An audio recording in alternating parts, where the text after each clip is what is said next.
enough to iron your shirts. You are a smaller man than I ever thought, Gareth Bryn.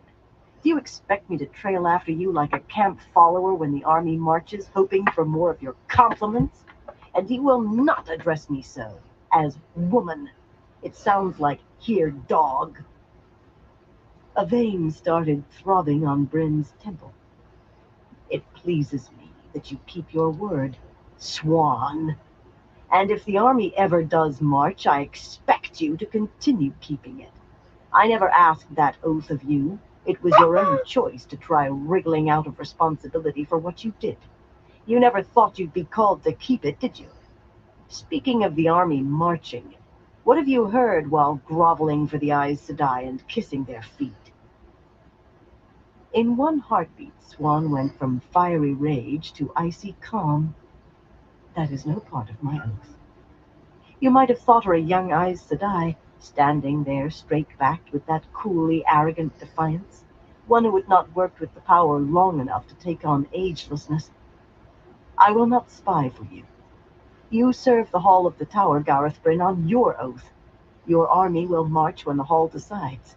Listen for their words and obey when you hear.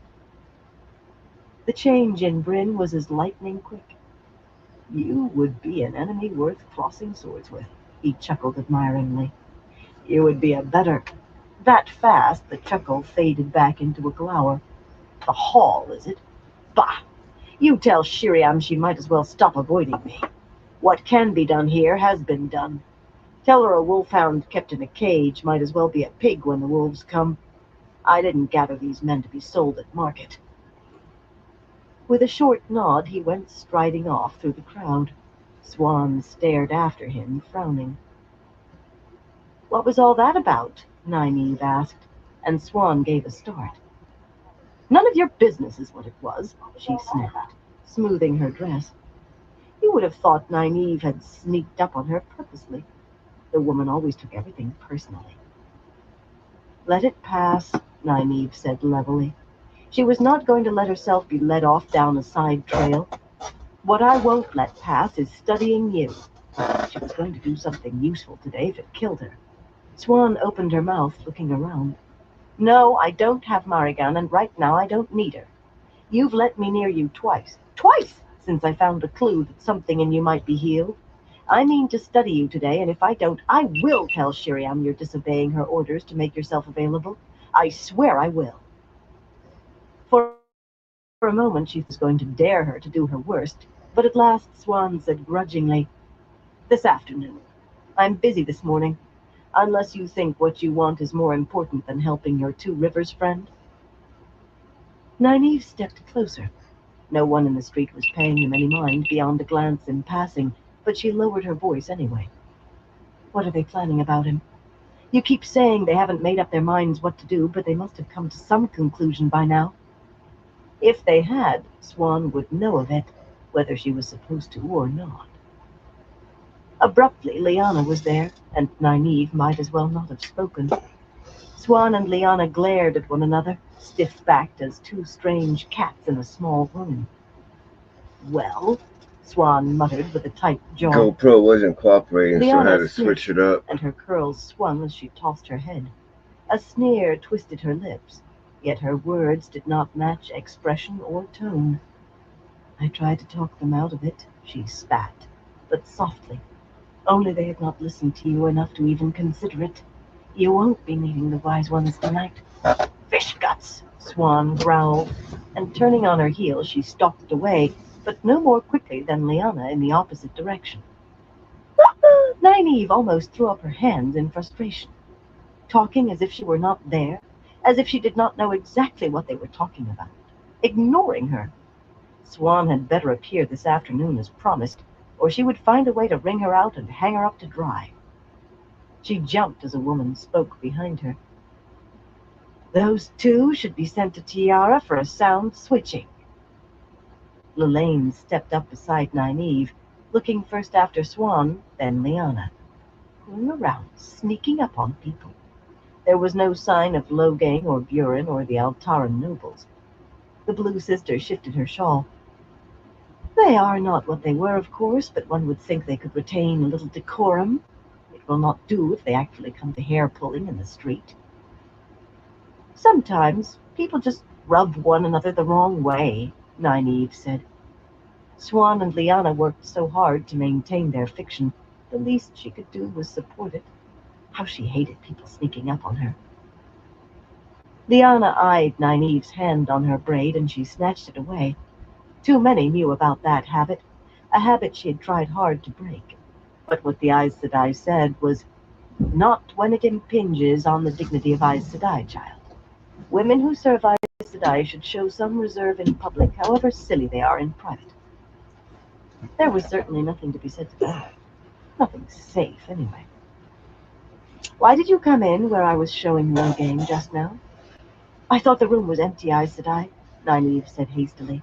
"I'm sorry. I hope I did not disturb you." That was no answer. She could hardly say she'd been hiding from Mirella, but the slender blue only met her eyes for a moment. "What do you think Randall Thor will do, child?" Nynaeve blinked in confusion. "Aes Sedai, I haven't seen him in half a year. All I know is what I've heard here. Is the Hall... Aes Sedai, what has the Hall decided about him?" Scrutinizing Nynaeve's face, Lelaine pursed her lips. Those dark eyes, seeming to see inside your head, were quite unsettling. "A remarkable coincidence. You come from the same village as the Dragon Reborn, and so does that other girl, Egwene Alvir. Great things were expected when she became a novice. Do you have any idea where she is?" She did not wait for an answer. "And the other two young men, Perrine Barra and Matt Coffin, both Taviran as well, so I understand. Remarkable indeed. Then there is you, with your extraordinary discoveries despite your limitations. Wherever Egwene is, does she also venture where none of us have gone? All of you have occasioned a good deal of discussion among the sisters, as you may imagine." "I hope they say good things," Nynaeve said slowly. There had been many questions about Rand since coming to Salidar, especially since the embassy left for Camelin. Some Aes Sedai seemed able to speak of little else to her, but this seemed something different. That was the trouble with talking to Aes Sedai. Half the time you could not be sure what they meant or what they were after.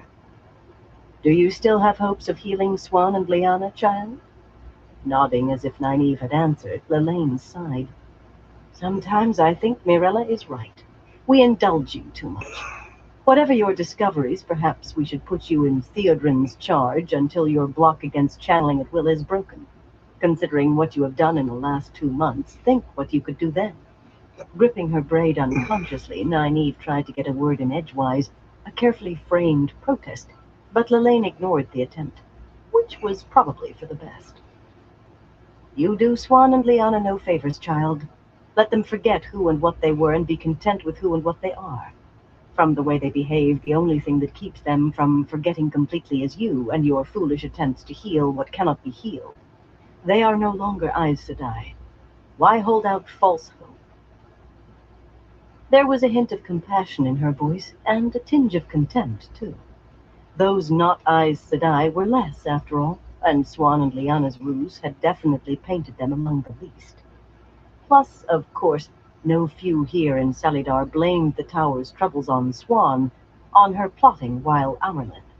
Very likely they believed she deserved everything that had happened to her, and more.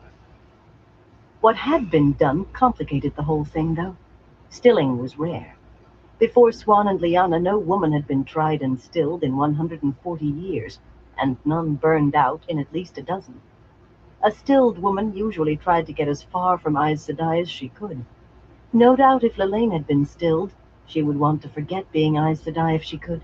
No doubt she would like to forget that Swan and Liana had been too, that all that had been taken away from them.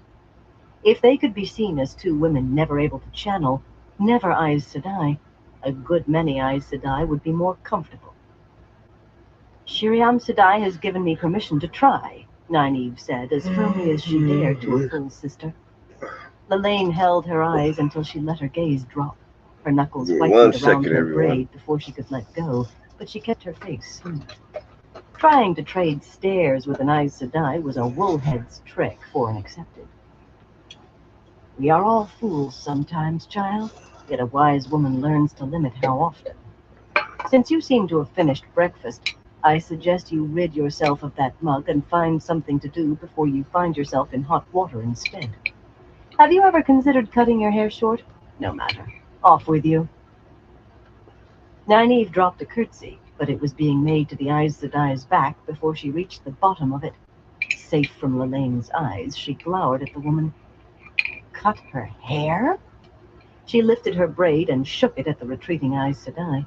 That she had waited until it was safe made her furious, though if she had not waited, she would almost certainly be on her way to join Morgedion at the laundry, with a stop to see Tiana on the way.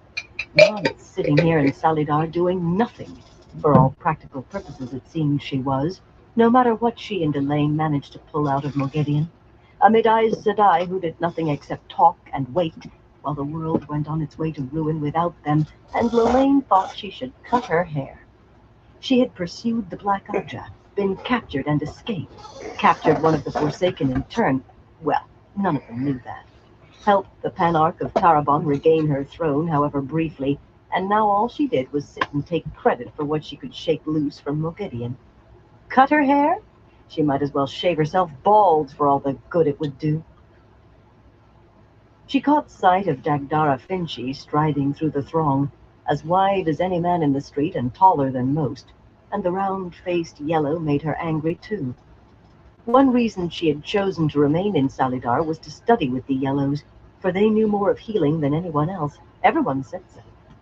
But if any of them knew more than she already did, they were not sharing it with the mere accepted.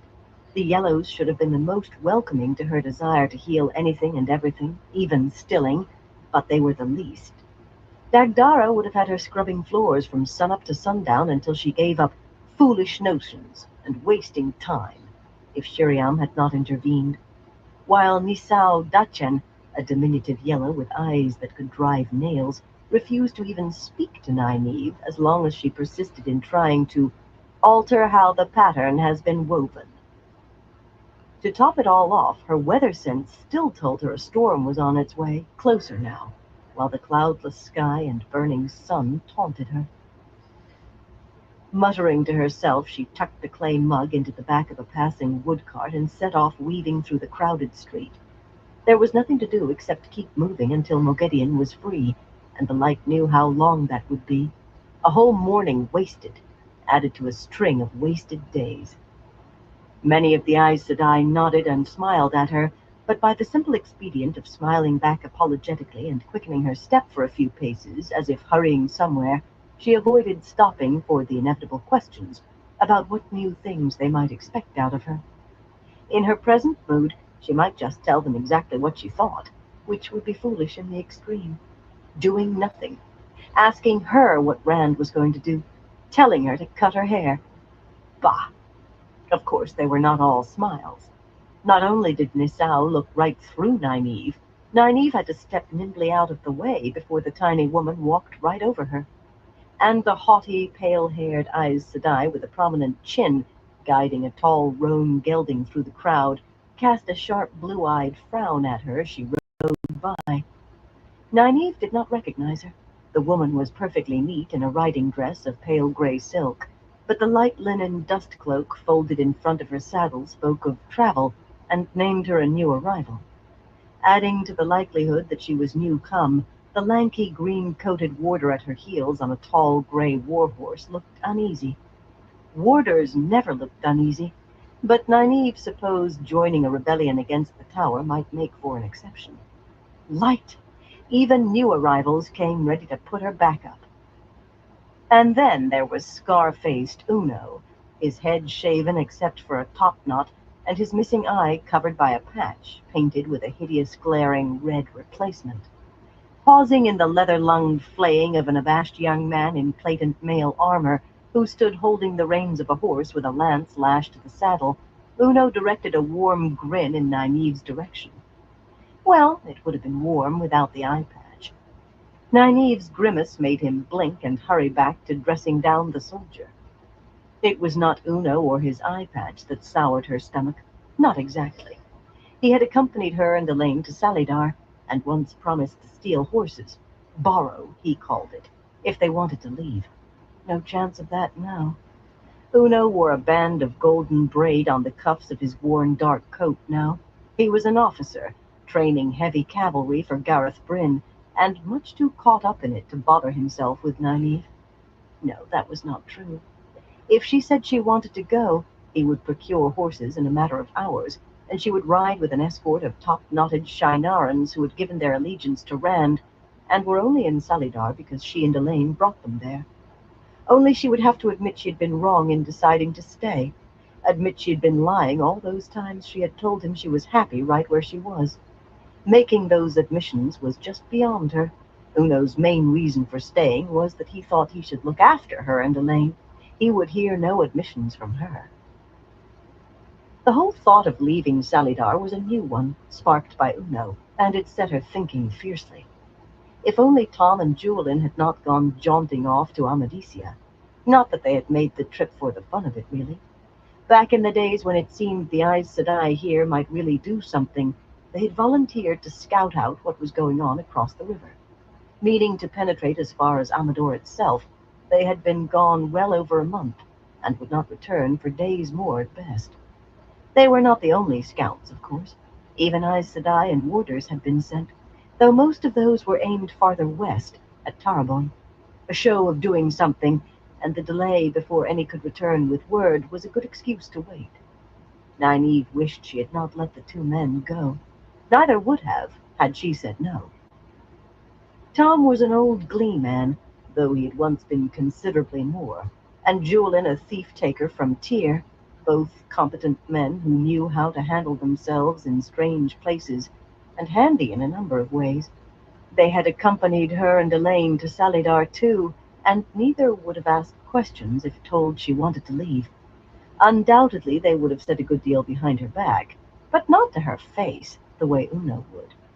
It was galling to admit that she really needed them, but she was not sure she knew how to go about stealing a horse.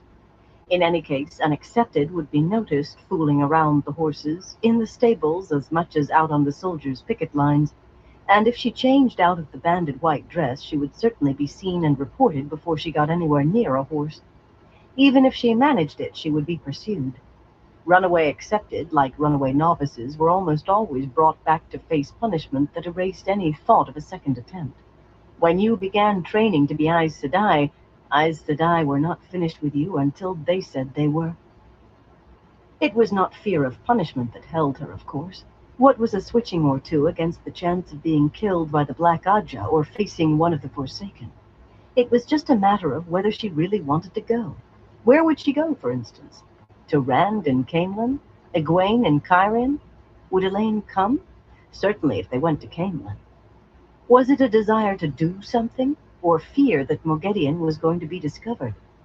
The punishment for running away would not be a patch on that. She had reached no conclusion when she rounded a corner and found herself looking at Elaine's novice class, gathered in an open space between two thatch-roofed stone houses, where the fallen-in ruins of a third had been cleared away. More than 20 white-clad women sat on low stools in a semicircle, watching Elaine guide two of their number through an exercise. The glow of Saidar surrounded all three women. Tabaya, a green-eyed, freckle-faced girl of 16 or so, and Nicola, a slender black-haired woman Nynaeve's age, were unsteadily passing a small flame back and forth. It wavered and sometimes vanished for an instant when one was too slow to catch it up from the other and maintain it. In her present mood, Nynaeve could clearly see the flows they wove. 18 novices had been whisked away when Sheriam and the rest fled. Tabaya was one of those.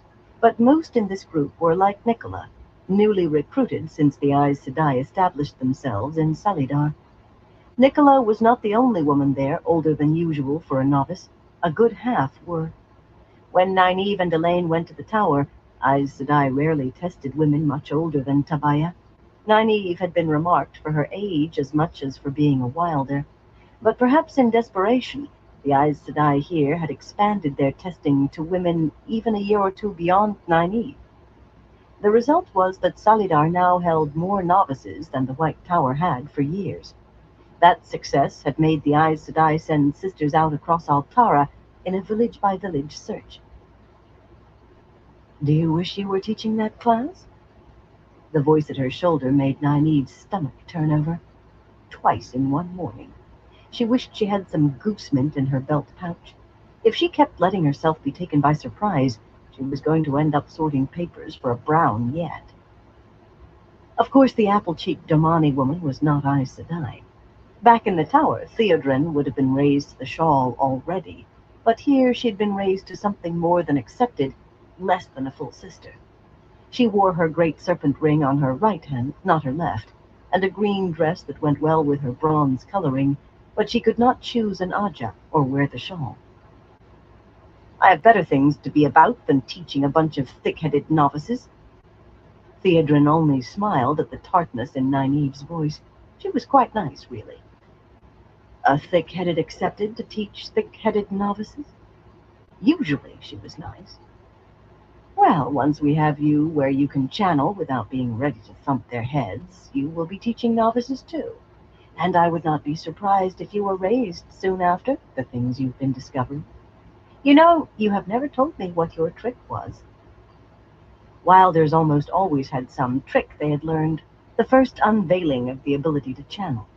The other thing most Wilders had in common was a block, something they had built up in their minds to hide their channeling even from themselves. Nynaeve kept her face smooth with an effort. To be able to channel whenever she wanted. To be raised Aes Sedai. Neither would remedy the problem of Moghedian, but she would be able to go where she wanted then, study as she wanted without anyone telling her this or that simply could not be healed. People got well when they shouldn't. I would get so mad that somebody was going to die that everything I knew about herbs wasn't enough. She shrugged. And they got well. Much better than mine. The slender woman sighed. I could make a boy want to kiss me, or not want to. My block was men, not anger. Nynaeve looked at her incredulously, and Theodrin laughed. Well, it was emotion, too. If there was a man present and I liked or disliked him a great deal, I could channel. If I felt neither one way nor the other, or there wasn't a man at all, I might as well have been a tree so far as Saidar was concerned. How did you ever break through that? Nynaeve asked curiously. Elaine had the novices all paired off now, fumbling their way through passing small flames back and forth. Theodrin's smile deepened, but a blush stained her cheeks too. A young man named Charles, a groom in the tower stables, began making eyes at me. I was 15, and he had the most gorgeous smile. The Aes Sedai let him sit in on my lessons, quietly in a corner, so I could channel it all. What I didn't know was that Julia had arranged for him to meet me in the first place. Her cheeks darkened more. I also didn't know he had a twin sister, or that after a few days, that Cheryl sitting in the corner was really Meryl. When she took off her coat and shirt one day in the middle of my lesson, I was so shocked I fainted. But after that, I could channel whenever I wanted. Nynaeve burst out laughing. She could not help it, and despite her blushes, Theodrin joined in without restraint. I wish it could be that easy for me, Theodrin. Whether it is or not, Theodrin said, her laughter fading. We will break down your block. This afternoon, I'm studying Swan this afternoon. Nynaeve cut in hastily, and Theodrin's mouth tightened. You have been avoiding me, Nynaeve. In the past month, you've managed to wriggle out of all but 3 appointments. I can accept your trying and failing, but I will not accept you being afraid to try. I am not, Nynaeve began indignantly, as a small voice asked whether she was trying to hide the truth from herself. It was so disheartening to try and try and try and fail. Theodrin let her have no more than those few words. Allowing that you have commitments today, she said calmly, I will see you tomorrow and every day thereafter, or I will be forced to take other steps. I don't want to do that, and you do not want me to, but I mean to break your block down. Mirella has asked me to make special efforts, and I vow that I will. The near echo of what she had told Swan made Nynaeve's jaw drop. This was the first time the other woman had used the increased authority of her position. It would be just the way Nynaeve's luck was running today for her and Swan to end up waiting to see Tiana side by side. Theodrin did not wait for a reply. She merely nodded as if she had received agreement, then glided off up the street. Nynaeve could almost see a fringed shawl around her shoulders. This morning was not going well at all. And Mirella again. She wanted to scream. Over among the novices, Elaine gave her a proud smile, but Nynaeve only shook her head and turned away. She was going back to her room. It was a measure of how the day was progressing that before she was halfway there, Dagdara Finchi crashed into her running and knocked her flat on her back. Running! An Aes Sedai! The big woman did not stop either, or as much as shout an apology over her shoulder as she plowed through the crowd. Nynaeve picked herself up, dusted herself off, stumped the rest of the way to her room, and slammed the door behind her. It was hot and close. The beds were unmade until Moghedien could get around to them, and worst of all, Nynaeve's weather sense told her there should have been a hailstorm breaking over Salidar right that minute. But she would not be surprised there, or trampled.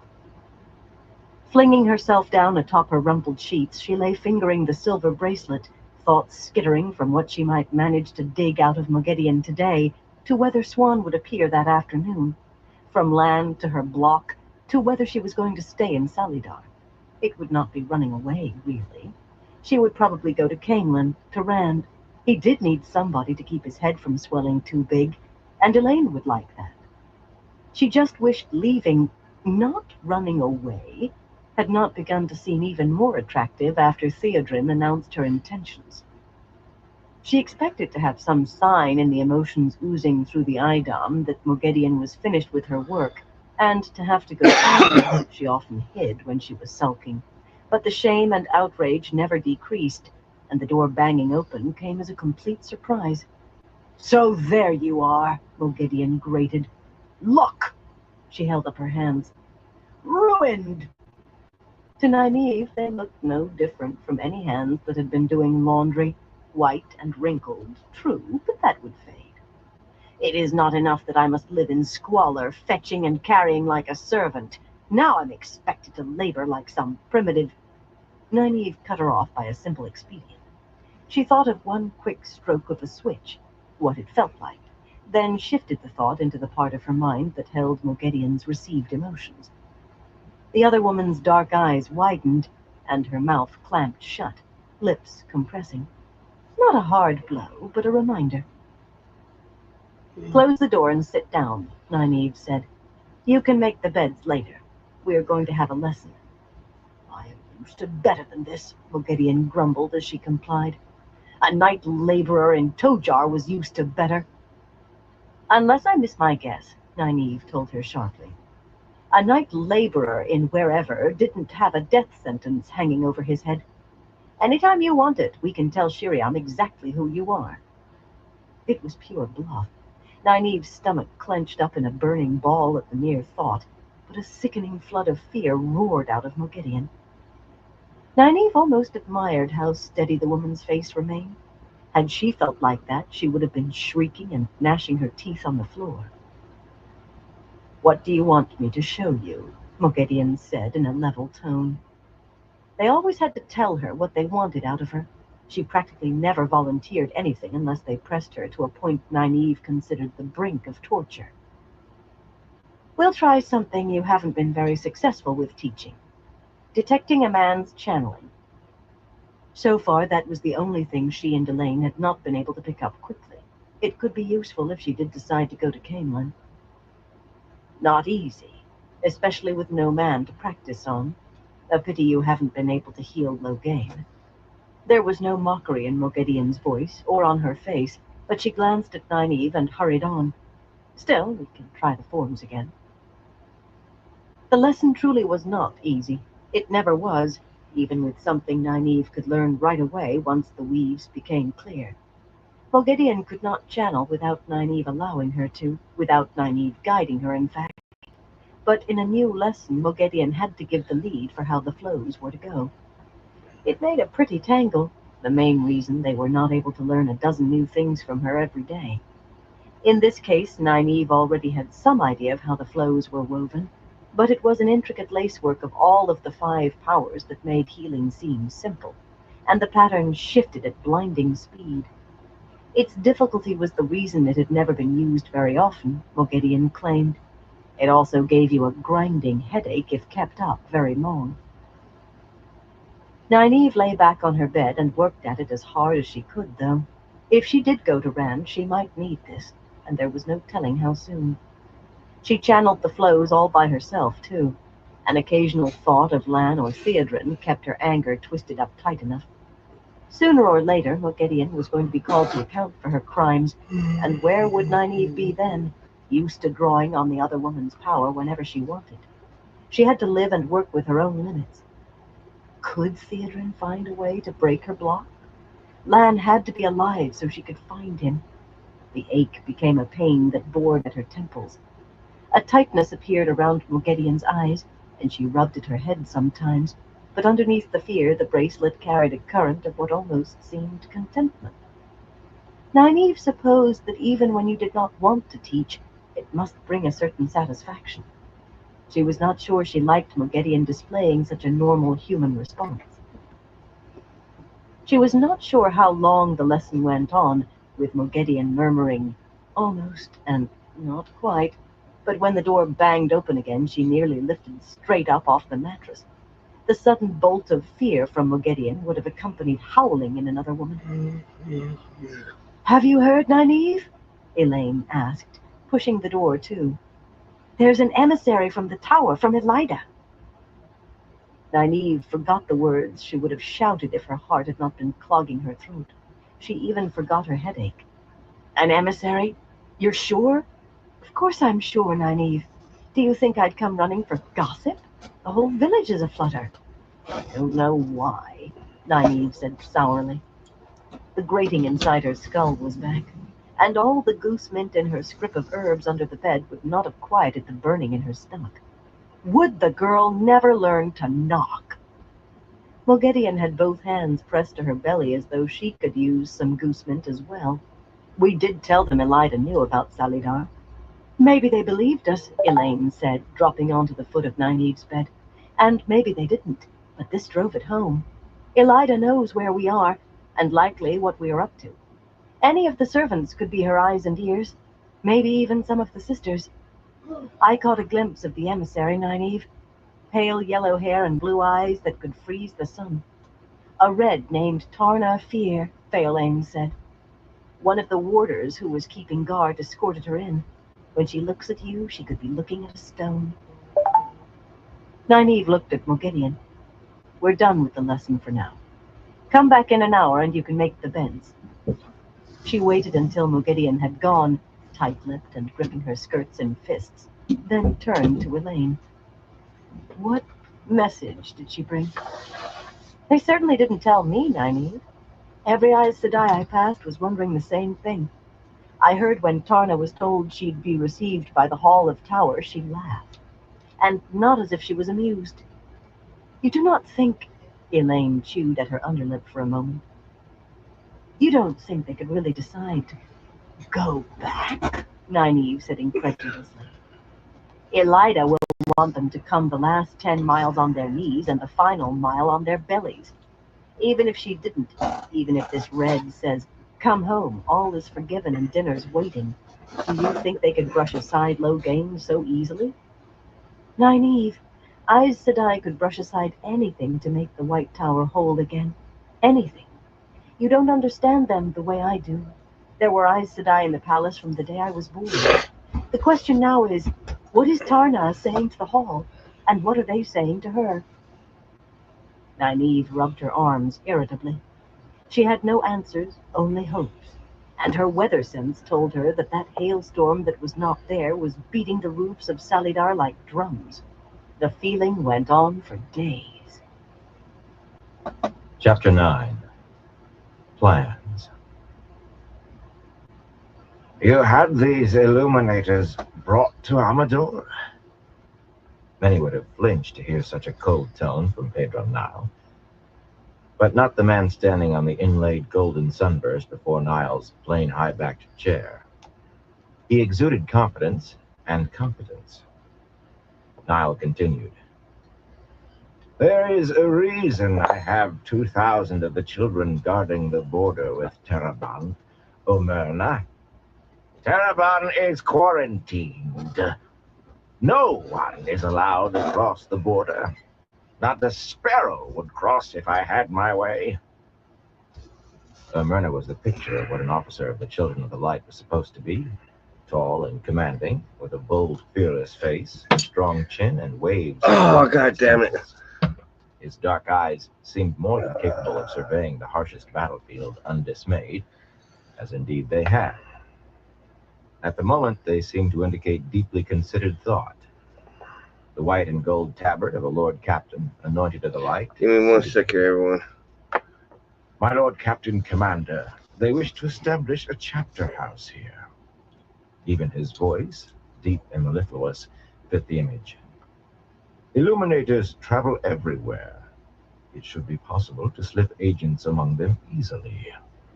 Agents welcomed into every town, every noble's manor, every ruler's palace. Supposedly, Abdel Omerna was a relatively minor member of the Council of Anointed. In truth, he was the Children of the Light's spy master, after a manner of speaking. Think of it. What Niall thought was that the Guild of Illuminators was Terabonner to the last man and woman, and Terabon was infected with chaos and madness that he would not let loose in Amadisia. If cauterizing that infection had to wait, he could at least isolate it.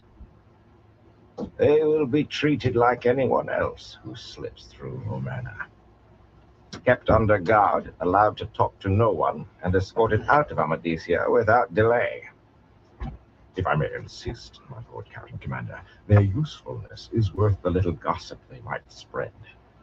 They keep to themselves, and aside from their use for my agents, the prestige of having an Illuminator's chapter house in Amador would be considerable. The only chapter house now, the one in Kyrian, has been abandoned, and the one in Tanchico surely has been too. Prestige. Niall rubbed his left eye to soothe an involuntary flutter. Little point in getting angry with Omerna, but restraint took an effort. The morning heat cooked his temper over a slow fire. They do indeed keep to themselves, Omerna. They live with their own, travel with their own, and barely speak to anyone else. Do you mean to have these agents marry Illuminators? They rarely marry outside their guild, and there is no way to become an Illuminator except by birth. Well, I am sure a way can be found. Nothing could dent that facade of confidence and competence. It shall be done as I say, Omerna. The man actually opened his mouth again, but Niall forestalled him irritably. As I say, Omerna. I'll hear no more on it. Now, what information do you have today? What useful information? That is your function, not providing fireworks for Iron. Omerna hesitated, plainly wanting to make another plea for his precious Illuminators, but in the end he said pretentiously, The reports of dragons sworn in Altara are more than rumor, it seems, and perhaps in Murandy as well. The infestation is small, but it will grow. A strong move now could settle for them and the Aes Sedai and Salidar in one. Do you dictate strategy for the children now? Gather information and leave its use to me. What else do you have for me? The man's response to being cut off was a calm bow of acquiescence. Omerna was very good at remaining calm. It was perhaps what he did best. I have good news. Matin Stepaneos is ready to join you. He hesitates to make a public announcement, but my people in Ilion report that he soon will. He is reported eager. That would be remarkably good, Niall said dryly. Remarkable, certainly. Among the banners and pennants lining the cornices of the chamber, Matin Stepaneos' 3 leopards, silver on black, hung next to a gold-fringed Ilianer royal standard, 9 bees worked in thread of gold on green silk. The Ilianer king came out on top in the troubles, finally, at least to the point of forcing a treaty that affirmed the border between Amadisia and Altara, where it was at the beginning. But Niall doubted the man would ever forget that he had had the advantage of terrain and numbers at Soramain, and still been defeated and captured. If the Ilianer companions had not covered the field for the rest of the army to escape Niall's trap, Altara would be a fief of the children today, and very likely Murundi and even Ilion. Worse, Matin Stepaneos had a Tarvalan witch for an advisor, though he hid the fact and her. Niall sent emissaries because he dared not leave a path untried. Yes, Matin Stepaneos willingly, remarkable indeed.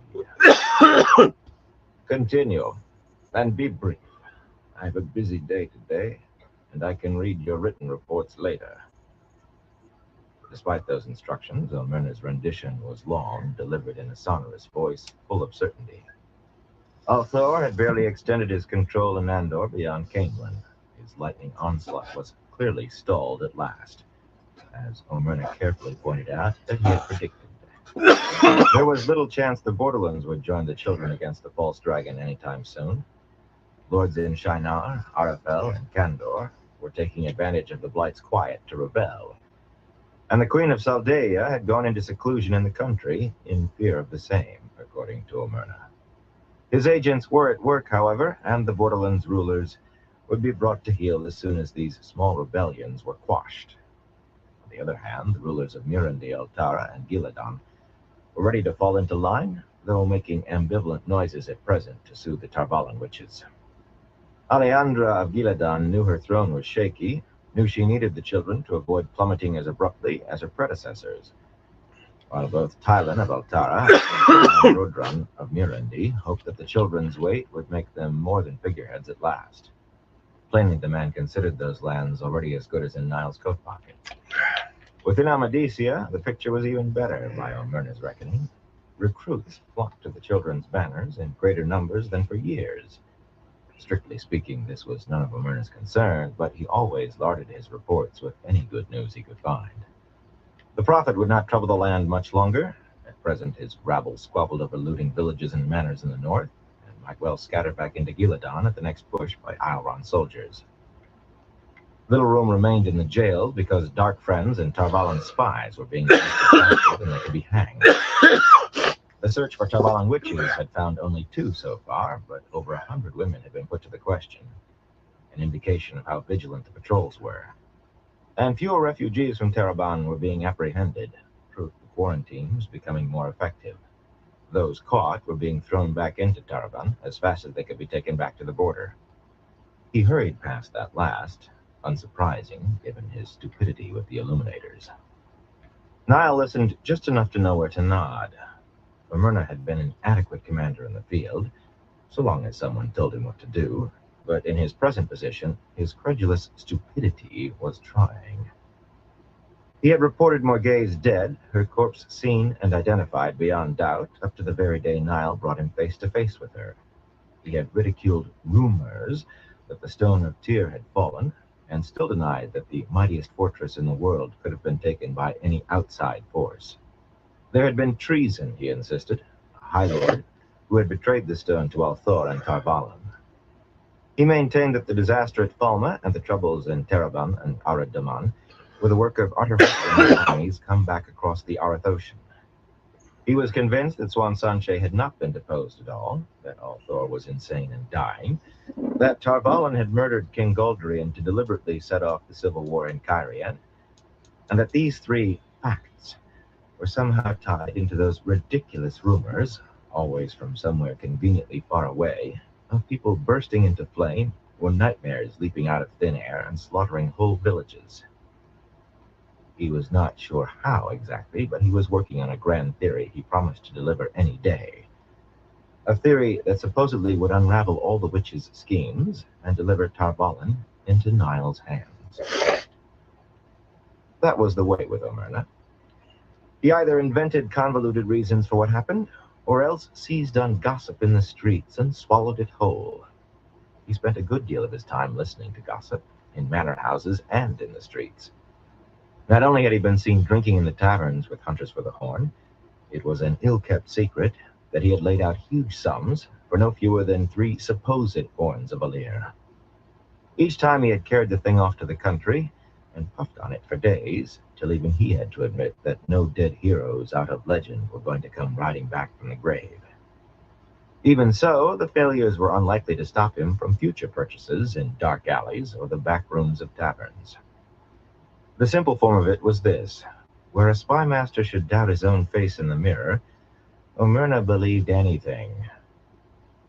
Eventually, the man ran down, and Niall said, "I will give your reports due consideration, O'Myrna. You have done well." How the fellow preened, smoothing his tabard. "Leave me now. On your way out, send Bulwer in. I have some letters to dictate." "Of course, my Lord Captain Commander." "Ah!" In the middle of his bow, O'Myrna frowned and fumbled in the pocket of his white undercoat, pulling out a tiny bone cylinder that he handed to Niall. "This arrived at the Pigeon Cote this morning." 3 thin red stripes ran the length of the cylinder, meaning it was to be brought to Niall with the wax seals intact. And the man had almost forgotten it.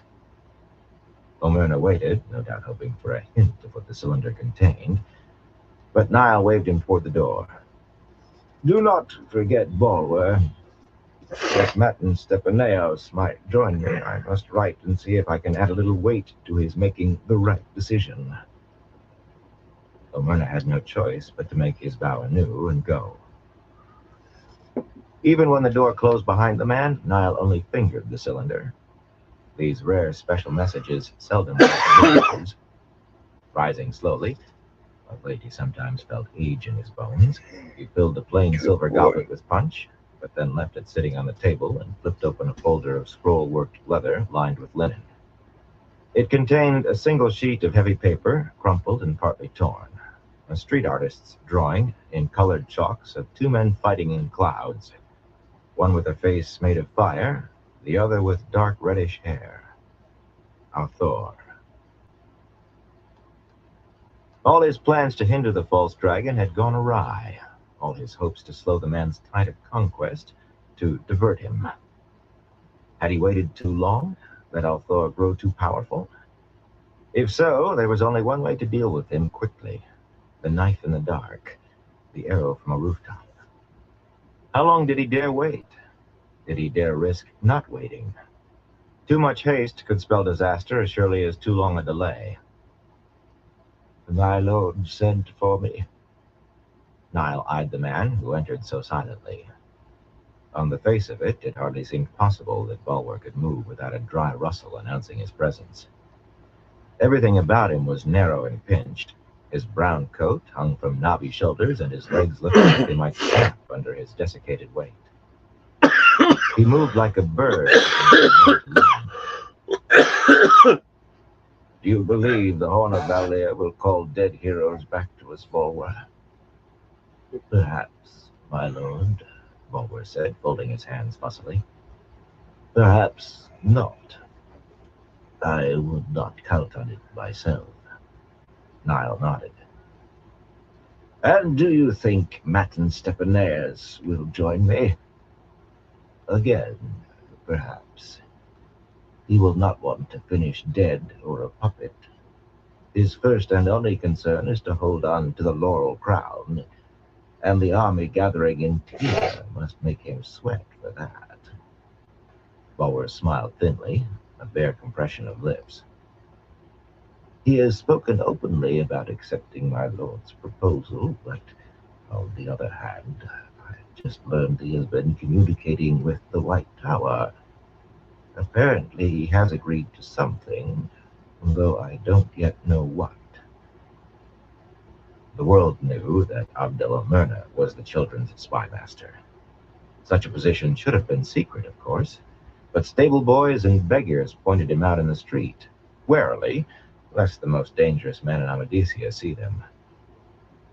The truth was that O'Myrna was a decoy, a fool who did not know himself that he was only a mask hiding the true master of spies in the Fortress of the Light.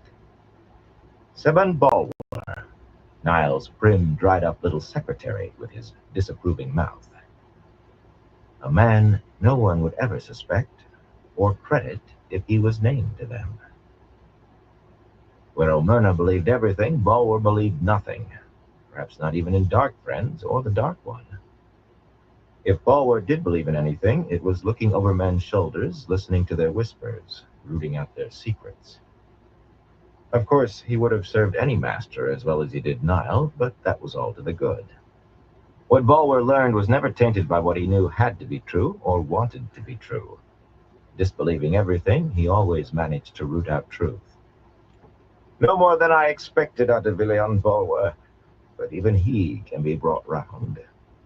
He would have to be. It could not be too late. Is there any fresh word from the borderlands?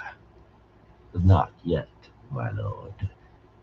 But Davram Bashir is in Camelot, with 30,000 light horse, my informants claim. But I think no more than half that. He would not weaken Saldea too far, however quiet the blight, even if Tenobia commanded him to. Niall grunted, the corner of his left eye trembling. He fingered the sketch lying in its folder. Supposedly it was a fair likeness of Althor. Bashir and Camelin, a good reason for Tenobia to be hiding in the country from his envoy. There was no good news from the borderlands, whatever O'Myrna thought. The minor rebellions O'Myrna reported were minor, but not rebellions of the sort the man thought. Along the Blight border, men were arguing over whether Althor was another false dragon or the dragon reborn. Borderlanders being as they were, sometimes these arguments flared into small-scale battles. The fighting had begun in Shinar about the time the Stone of Tyr was falling, confirmation of the witch's involvement if any was needed. How it would all be settled was yet in doubt, according to Bulwer. That Althor remained confined to Camelin was one of the few things O'Myrna had right. Yet why, with Bashir and Aiel and the witches? Not even Bulwer had been able to answer that. Whatever the reason, the light be praised for it. The prophet's mobs had settled in to loot the north of Amadesia, true, but they were consolidating their hold, killing or putting to flight any who refused to declare for the prophet of the dragon. Alron's soldiers had only stopped retreating because the accursed prophet had stopped advancing. Aleandra and the others O'Myrna was certain would join him were in fact dithering, putting off his ambassadors with flimsy excuses and delays. He suspected that they knew no more how they would leap than he did. On the surface, everything seemed to be going Althor's way at the moment, except for whatever held him in Camelin. But Niall had always been at his most dangerous when he was outnumbered and with his back to the wall. If the rumors could be believed, Karadin was doing well in Altara and Mirundi, though not as quickly as Niall would have liked. Time was as much an enemy as Althor or the Tower. Yet even if Karadin was only doing well in the rumors, that should be enough. Perhaps it was time to extend the Dragon Sworn into Andor. Perhaps Ilion as well, though if the army gathering in Tyr was not enough to show Mat and Stepaneus the path, a few farms and villages raided would hardly make a difference. The size of that army horrified Niall. If it was half what Bulwer reported, a quarter, it still horrified him. Nothing like it had been seen since Arthur Hawkwing's day. Rather than frighten men into joining Niall, an army like that might intimidate them into falling in behind the dragon banner. Could he have found a year, just half a year, he would have accounted it worth Althor's whole army of fools and villains and Aiel savages. All was not lost, of course. All was never lost as long as you were alive. Teraban and Aradaman were as useless to Althor and the witches as to him, 2 pits full of scorpions. Only a fool would put a hand in there until more of the scorpions killed one another off. If Saldea was lost, which he would not concede, Shinar and Darathel and Kandor still hung in the balance, and balances could be tipped. If Mat and Stepaneos wanted to ride 2 horses at once, he'd always like to try that. He could yet be forced to choose the right one. Altara and Mirundi would be prodded to the proper side, and Andor would drop into his hand whether or not he decided a touch of Caradin's whip was required. In Tyr, Bulwer's agents had convinced Tadosian and Estanda to join Darlin, turning a show of defiance into real rebellion. And the man was confident the same could be done in Kyrian and in Andor. Another month, two at the outside, and even Valda would arrive from Tarvalin. Niall could have done without Valda, but then the great majority of the children's strength would be in one spot, ready to use where it could do the most good. Yes, he had a good deal on his side yet. Nothing had solidified, but everything coalesced. Time was all that was needed. Realizing he still held the bone cylinder, he cracked the wax seal with a thumbnail and carefully drew out the thin paper rolled up inside. Bulwer said nothing, but his mouth compressed again, not in a smile this time. Omerna he put up with, knowing the man a fool, much preferring to remain hidden himself, but he did not like Niall receiving reports that bypassed him from men he did not know. A tiny, spidery scrawl covered the slip in a cipher that few besides Niall knew, none of them in Amador. For him, reading it was as easy as reading his own hand. The sign at the bottom made him blink, and so did the contents. Varadin was, or had been, one of the best of his personal agents. A rug seller who did good service during the Troubles while peddling his wares through Altara, Murundi, and Ilion. What he earned there had set him up as a wealthy merchant in Tanchico, regularly supplying fine carpets and wines to the palaces of King and Ponarch, as well as to most of the nobles of their courts, and always leaving with his Hey, eyes just and chilling. ears How you full. doing? Niall had thought him long since dead in the upheaval there. This was the first word from him in a year. From what Varadin wrote, it would have been better if he truly had been a year dead. In the jerky hand of a man on the brink of madness, Let's do a it was a dab real wild, quick. disjointed ramble about men riding strange beasts and flying creatures, Aes Sedai on leashes, and the Hylian. That meant forerunners in the old tongue, but there was not even an attempt to explain why Varadin was terrified of them Hell or yeah. who they were supposed to be. Plainly, the man had taken a brain fever from watching his country disintegrate around him. Annoyed, Niall crumpled the paper and threw it aside. First, I must sit through Omerna's idiocy, and now this. What else do you have for me, Bulwer? Bashir. Matters could become nasty with Bashir to General Althor's armies. The man had earned his reputation. A dagger in the shadows for him? Bulwer's eyes never left Niall's face by so much as a flicker, but Niall knew the tiny ball of paper on the floor would end up in the man's hands unless he burned it. 4 things that might be of interest, my lord. The least first. The rumors about Oh, I meetings still got between that. the Ogier Stedding are true. For Let's do a Ogier, they dab out seem of to be this since there's showing still some some in haste. there. He did not say what the meetings were about, of course. Getting a human into an Ogier stump was as impossible as getting an Ogier to spy. Easier to have the sun rise at night. Also, there are an unusual number of sea folk ships in the southern port. Not taking cargo, not sailing. What are they waiting for? For a moment, Bulwer's mouth tightened as though drawstrings had been pulled shut. I do not know yet, my lord. Bulwer never liked admitting there were any human secrets he Cat could if you're not not ferret careful. out. Trying to learn more than the surface of what went on among the Appa in the air was like trying to learn how the Guild of Illuminators made fireworks, an exercise in futility. The Ogier might eventually make known the decisions. This one will Continue. drop kick The you in the news chest of more than real the other one interest will, is which is peculiar, my lord. a trip because Althor has reliably the been size reported difference. in Camelin, in Tyr, and in Kyrian. Sometimes on the same day. Reliably? Reliable madness? The witches probably have 2 or 3 men who look like Althor. Enough to fool anyone who doesn't know him. That would explain a good deal. Perhaps, my lord. My informants are reliable. Niall slapped the leather folder closed, hiding Althor's face. And the news of greatest interest? I have two sources in Althor, reliable sources, my lord. That the witches in Saladar claim the Red Archer encouraged Logain to become a false dragon. All but created him, in fact.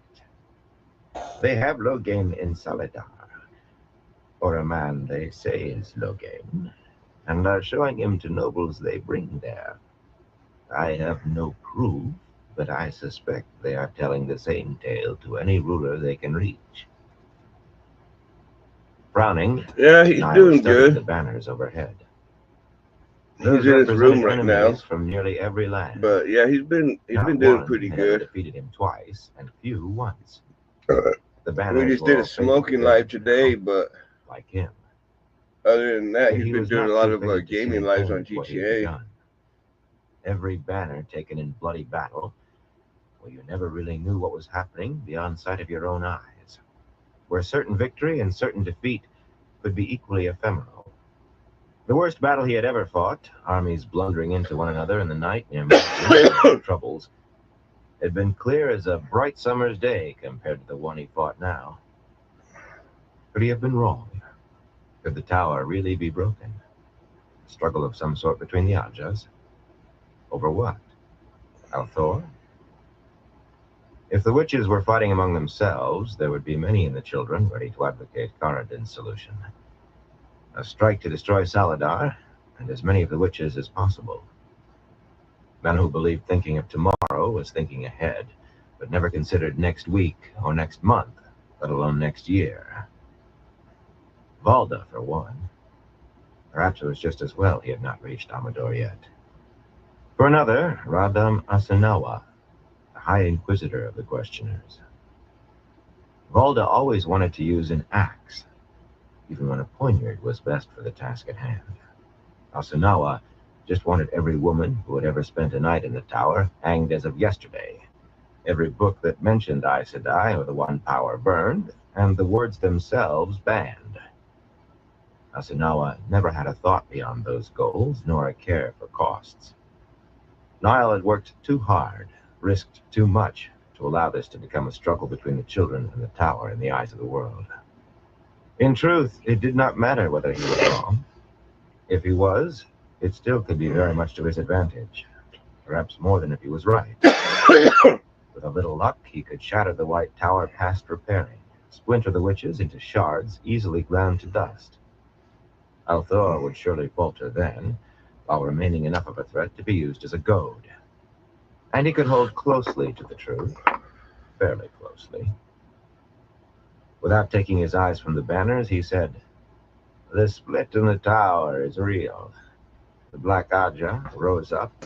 The victors pulled the tower, and the losers were driven out to lick their wounds in Saladar." How you been doing? Just chilling. He looked at Bulwer and nearly smiled.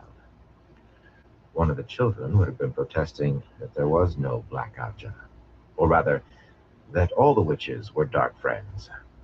The newest recruit would have. Bulwer merely looked at him, not at all as if he had just blasphemed against all the children stood for. "The only decision to make is whether the Black Aja won or lost. I think they won. Most people will think of whoever holds the tower as the real Aes Sedai. Let them associate real Aes Sedai with Black Aja. Althor is a creature of the tower, a vassal of the Black Aja." Lifting his wine cup from the table, he took a sip. It did not help the heat. "Perhaps I can fit it in with why I haven't moved against Saladar yet." Through his emissaries, he had been using the failure to move as proof of how dire he saw the threat from Althor. He was willing to let the witches congregate on Amadisia's doorstep rather than be diverted from the danger of the false dragon. "The women there, appalled after all these years at how pervasive the Black Aja is, repelled at last by the evil they've been immersed in." His inventiveness ran out. They were all servants of the Dark One. What evil could repel them? But after a moment, Bulwer took it up. Perhaps they've decided to throw themselves on my lord's mercy, even ask my lord's protection. Losers in a rebellion, weaker than their enemies, fearing to be crushed. A man falling off a cliff to certain death will stretch out a hand even to his worst enemy. Perhaps, Bulwer tapped bony fingers against his lips in thought. perhaps they are ready to repent their sins and renounce being Aes Sedai.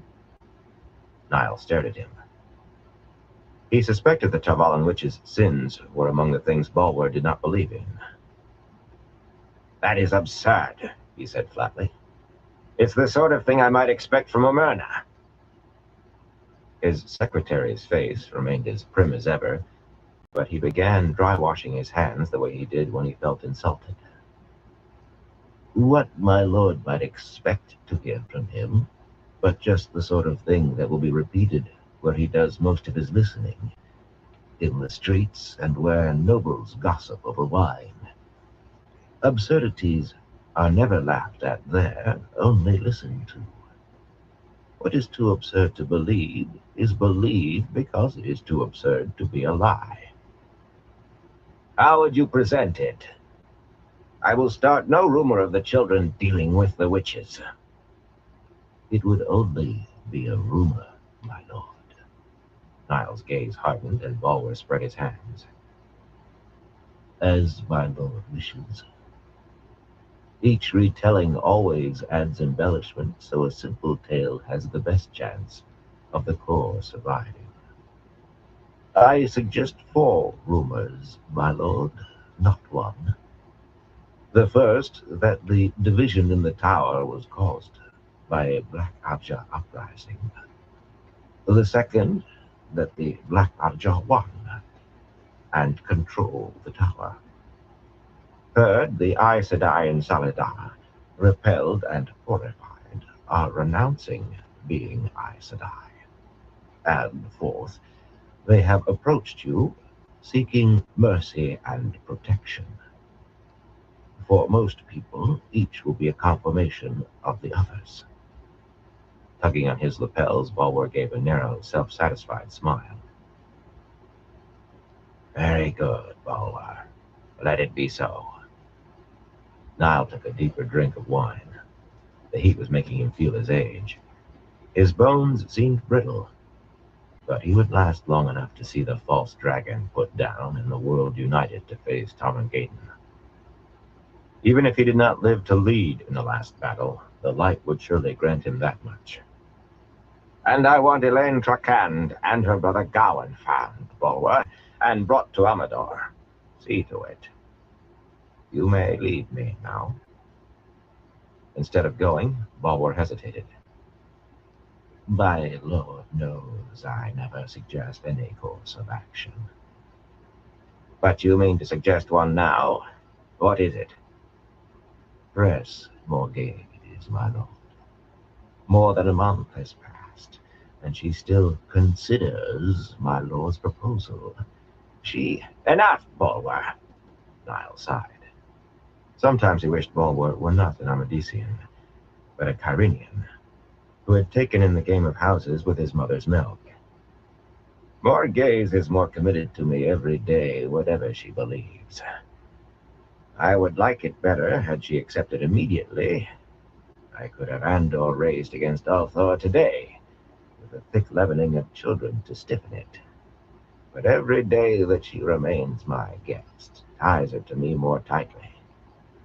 Eventually she will discover she is allied to me because the world believes she is. Tangled so tightly she can never escape. And no one will ever be able to say I coerced her, Bulwer. That is important. It is always harder to abandon an alliance the world thinks you entered freely than one you can prove you were forced into. Reckless haste leads to ruin, Bulwer. Niall gestured a dismissal, and the man bowed his way out. Bulwer did not understand. Morgase was a rugged opponent, Pressed too hard, she would turn and fight, whatever the odds. Yet pressed just hard enough, she would fight the enemy she thought she saw, and never see the trap building around her until it was too late. Time pressed down on him, all the years he had lived, all the months he desperately needed. But he would not let haste ruin his plans. The stooping falcon struck the large duck in an explosion of feathers, and the two birds separated, the duck tumbling toward the ground. Banking sharply in the cloudless sky, the falcon swooped back onto her falling prey, clutched it in her talons. The weight of the duck burdened her, but she struggled back toward the people waiting below. Morghese wondered whether she was like the falcon, too proud and too determined to realize when she had latched onto a prize too heavy for her wings to support. She tried to make her gloved hands loosen their grip on her reins. Her wide-brimmed white hat, with its long white plumes, provided a little protection from the unrelenting sun, but sweat beaded on her face. In a riding dress of green silk, embroidered in gold, she did not look a prisoner. Figures mounted and afoot filled the long pasture of dried brown grass, though they did not crowd it. A cluster of musicians in white-embroidered blue tabards with flutes and bitterns and tambours produced a light tune suitable for an afternoon over chilled wine. A dozen handlers in long, elaborately worked leather vests over billowing white shirts stroked hooded falcons perched on their gauntleted arms, or puffed short pipes and blew streams of blue smoke at their birds. Twice as many brightly liveried servants moved about with fruits and wine in golden goblets on golden trays, and a band of men clad in bright mail encircled the pasture just short of the largely bare-branched trees, all in aid of Morghese and her retinue to ensure their hawking went safely. Well, that was the reason given, though the prophet's people were a good 200 miles north, and brigands seemed unlikely this close to Amador.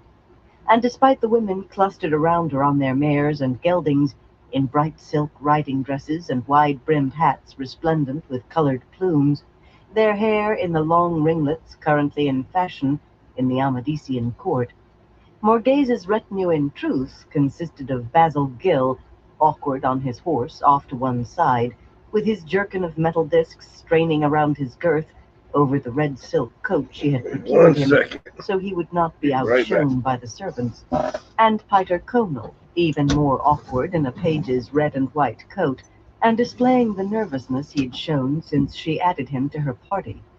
The women were nobles from Ailron's court, volunteers to be Morghese's ladies-in-waiting. Poor Master Gill fingered his sword and eyed the white-cloaked guards disconsolately. That was what they were, though as usual when escorting her out of the Fortress of Light, not wearing their white cloaks. And they were guards.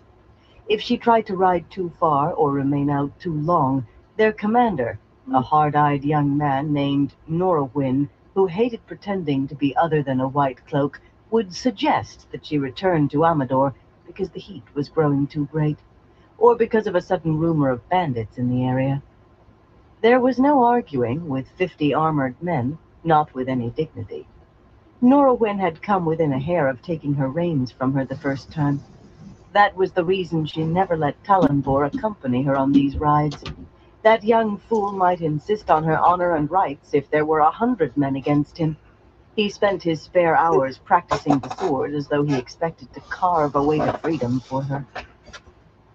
Startlingly, a sudden breeze brushed her face, and she realized that Lorraine had leaned from her saddle to fan her with a white lace fan. A slender young woman with dark eyes, set slightly too close together, Lorraine wore a permanent simper. "It must be so gratifying for your Majesty to learn that her son has joined the Children of the Light, and to have attained rank so quickly." "That should be no surprise," Altalin said, fanning her own plump face. "Her Majesty's son would of course rise quickly, as the sun in splendor does." She basked in the appreciative murmurs from some of the other women for her pitiful pun. Morghese kept her face smooth with difficulty. Niall's news last evening, during one of his surprise visits, had come as a shock. Galad, White Cloak. At least he was safe, so Niall said, but unable to visit her. The duties of a child of the light kept him away. But assuredly he would be part of her escort when she returned to Andor at the head of an army of the children. No, Galad was no more safe than Elaine or Gawain. Perhaps less. The light said that Elaine was secure in the White Tower. The light said that Gawain was alive. Niall claimed not to know where he was, except that he was not in Tar Valon. Galad was a knife to her throat. Niall would never be so crude as to even suggest it, but one simple order from him could send Galad where he would surely die. The one protection he had was that Niall might think she did not care as much for him as for Elaine and Gawain. "I am pleased for him, if it is what he seeks," she told them in an indifferent tone. "But he is Taringale's son, not mine. Taringale was a marriage of state, you understand. Strange, but he's been dead so long I can hardly recall his face. Galad is free to do as he will. It is Gawain who will be first Prince of the Sword when Elaine follows me on the Lion Throne." She waved away a servant with a goblet on a tray. Niall could at least have provided us with decent wine. A wave of anxious titters answered her. She'd had some success in drawing them closer to her, yet none could be easy about offending Pedro Niall, not where it might get back to him. Morghese took every opportunity to do so in their hearing. It convinced them of her bravery, important if she was to gain even partial allegiance. Perhaps more importantly, for her own mind at least, it helped maintain the illusion that she was not Niall's prisoner. "I hear that Randall Thor displays the Lion Throne like a trophy from the hunt." That was Miranda, a pretty woman with a heart-shaped face somewhat older than the others. The sister of the high seat of House Algoran, she was powerful in her own right, perhaps powerful Adam enough wants to to have play the game. resisted Aelron, but not Niall. The others reined their mounts aside for her to heel her bay gelding closer to Morghese.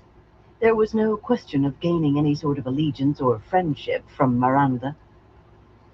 "I have heard as much," Morghese replied blithely. "The lion is a dangerous animal to hunt, and the Lion Throne more so, especially for a man.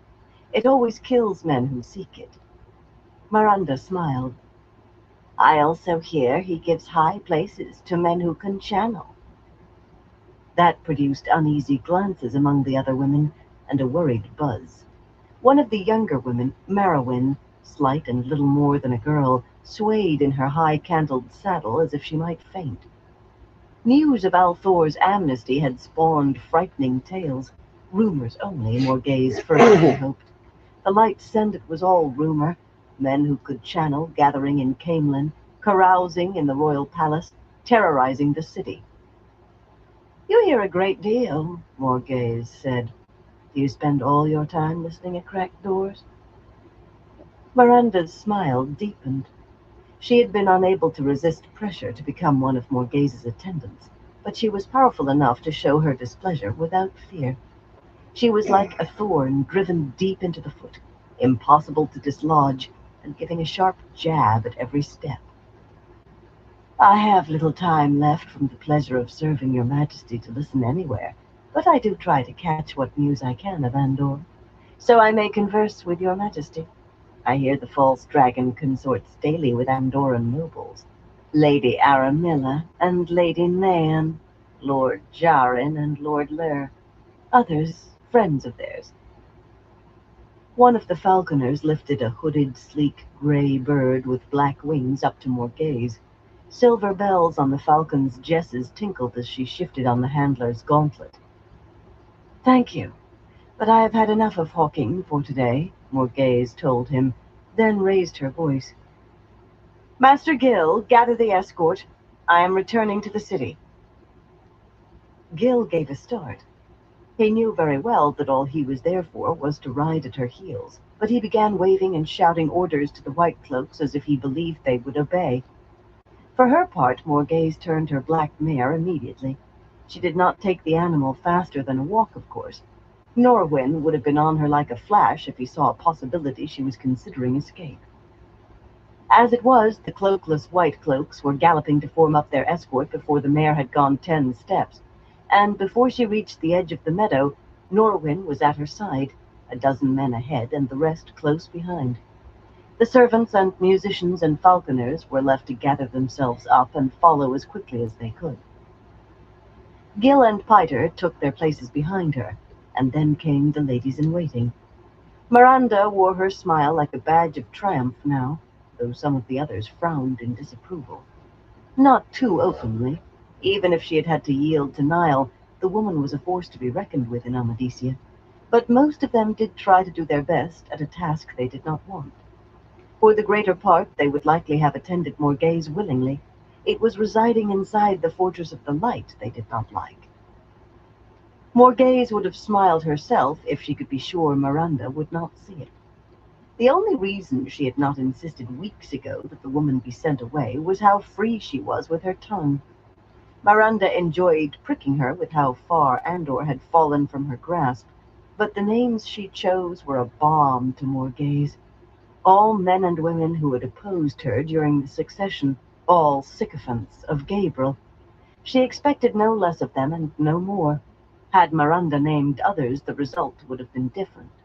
Lord Pelavar, or Abella, or Luan, Lady Arafella, or Elorian, or Aemlin. Others. They had never been part of Miranda's stabs, and they would have been if even a whisper from Andor had made her think of them. So long as Miranda did not mention them, there was at least hope that they had not knelt to Althor. They had supported Morghese's first claim to the throne, and they might yet again, the light willing. Nearly leafless forest gave way to a road of hard-packed dirt, and they took it south toward Amador. Stretches of woods alternated with coppiced trees and fallow stone-fenced fields, with thatch-roofed stone houses and barns standing well back from the road. A good many people crowded the way, raising dust that made Morghese tie a silk kerchief across her face, though they scrambled aside onto the verge at the first glimpse of such a large party of armed and armored men. Some even darted into the trees, or leaped fences and scurried across the fields. The white cloaks ignored them, and no farmers appeared to shake a fist or shout at the trespassers. Several of the farms had an abandoned look, with no chickens or animals in sight. Among the people on the road there was an ox cart here, a man with a few sheep there, somewhere else a young woman herding a flock of geese. Plainly they were all local people. Some had a bundle shouldered or a fat scrip, but most were empty-handed, walking as if with no idea where they were going. The numbers of the latter sort had increased every time Morghese had been allowed to leave Amador, no matter in which direction. Adjusting the kerchief over her nose, Morghese eyed Norwin sideways. He was about Talanvor's age and height, but there the resemblance ended.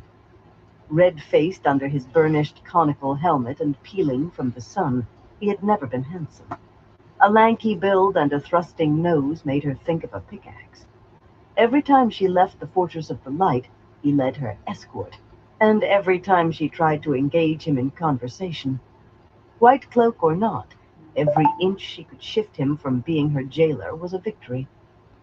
Are these people refugees from the Prophet, Norwin? They could not all be. As many were heading north as south. No, he said curtly, without even glancing at her. His eyes scanned the roadsides as if he expected a rescue to appear for her any moment. That, unfortunately, was the sort of response she had had so far, but she persevered. Who are they, then? Not Taraboners, surely. You do a very good job of moving them on. She had seen a party of Taraboners, 50 or so men, women, and children, dirty and half falling with weariness, being herded west like cattle by mounted white cloaks. Only the bitter knowledge that she could do absolutely nothing had enabled her to hold her tongue. Amadisia is a rich land. Even this drought cannot have driven so many from their farms in just a few months. Norwin's face worked. No, he said finally. They are refugees from the false dragon. But how? He is hundreds of leagues from Amadisia.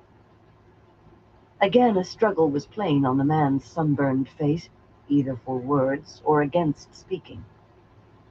They believe he is the true dragon reborn, he said at last, sounding disgusted.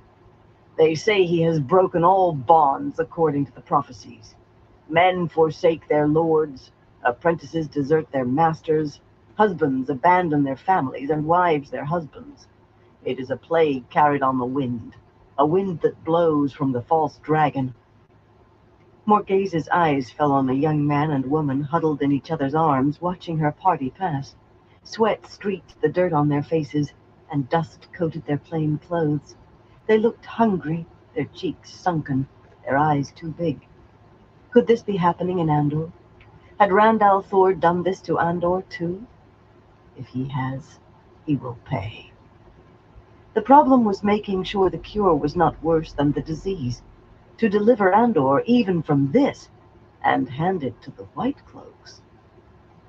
She tried to keep the conversation going, but having delivered himself of more words than he had ever before spoken to her at one time, Norwin retreated into monosyllables. It did not matter. If she could crack his reserve once, she could again. Twisting in her saddle, she tried to see the young man and woman, but they were hidden behind the white-cloaked soldiers. That did not matter either. Those faces would reside in her memory, alongside her promise. Chapter 10. A Saying in the Borderlands. For a moment, Rand wished for the days when he could have strolled the palace corridors alone. This morning he was accompanied by Suolin and 20 maidens, by Bael, clan chief of the Goshin Aiel, with half a dozen Sovin Nai, knife hands, from the Jirad Goshin, for Bael's honor, and by Bashir, with as many of his hawk-nosed Saldaeans.